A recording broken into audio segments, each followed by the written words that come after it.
So I heard a little news announcement about this the other day. The good old swearing ban in Formula 1 has been loosened a little bit amid more pressure from the drivers, and as it should be in my opinion. I don't think these drivers should be prevented from really truly speaking their own mind. We don't want them to be honest. We're always going on about Formula 1 drivers being robots and boring and towing the party line. Well, this is just going to make them do that even more, of course, if that is something that you think is going to be a problem. But let's have a look at what's been said here, guys. Full news announcement here on the F1Chronicle.com as always. Mohammed Ben Sulayem, the highly controversial president of F1's governing body, looks set to hit reverse gear on a draconian new penalty laid out in the International Sporting Code.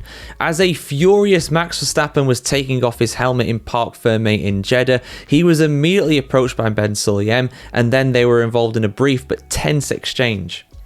Verstappen, who served community service over the winter for saying the F word in a FIA press conference last year, was incensed about his penalty for cutting the first corner of the race. However, he point blank refused to discuss it with the media.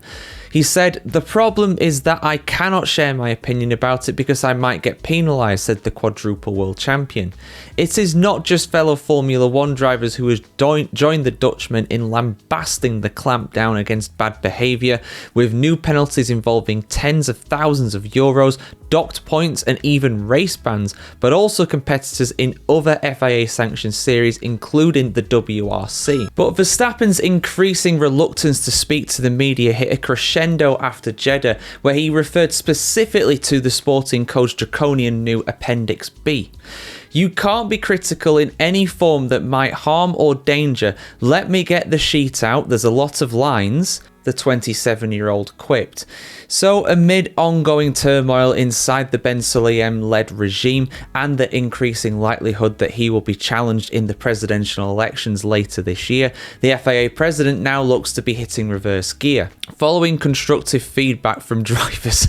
Constructive feedback. I mean, that's one way of putting it. That's very diplomatic of you. "Across our 7 FIA World Championships, I am considering making improvements to Appendix B," he declared on Instagram. How about just take it out? I think that's probably the best thing to do, really, but there we go.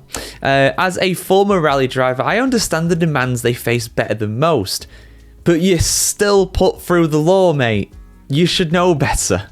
Humans make the rules and humans can improve the rules. Humans can also get rid of the problem." I mean, this guy, honestly, if he does get rid of it, if he does get rid of the rule, he's going to be like, "Look at the problem that I have solved. Look how much better I have made things," when he's the one who caused the problem in the first place. Yeah, good job, mate. "This principle of continuous improvement is something I have always believed in, and it's at the heart of all we do here at the FIA, unless it's criticising MBS himself. Then he doesn't like it.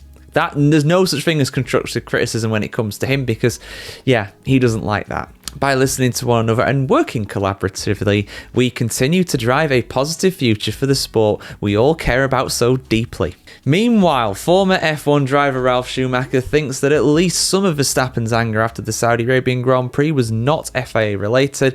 "I think he was more angry with himself," the German told Sky Deutschland, "because he almost never makes mistakes and he knew exactly that a bad start meant that he had to take a shortcut and stay in front, and it really bothers him, so it didn't work out." Well, I don't know about that, but it definitely doesn't help that you can't express yourself. It's just, yeah. I mean, this whole thing's a joke. You guys know my opinion about it. It's good that they can now swear in the car again and not get in trouble for that. But it is not good that outside of the car they are still very limited in what they can say and what they can't say.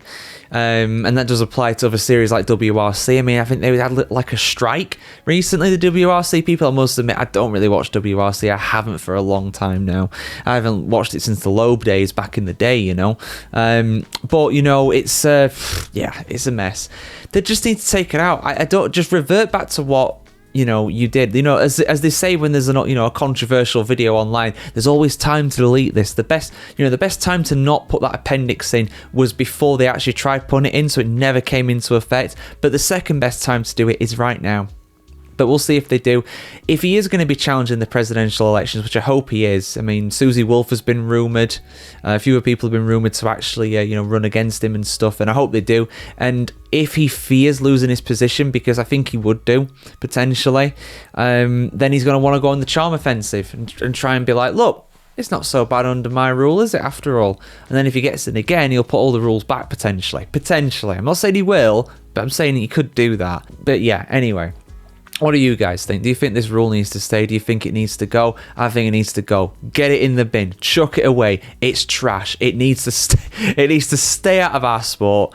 F1 drivers should be allowed to speak their mind. They should be honest. We want them to be people, not PR robots, like I said at the start of the video. But yeah, your thoughts in the comments below. Like, share, comment, subscribe if you want to see more like this, and have a fantastic day wherever you are in the world, guys. And yeah, see you more for some news from the weird and wacky world of Formula 1.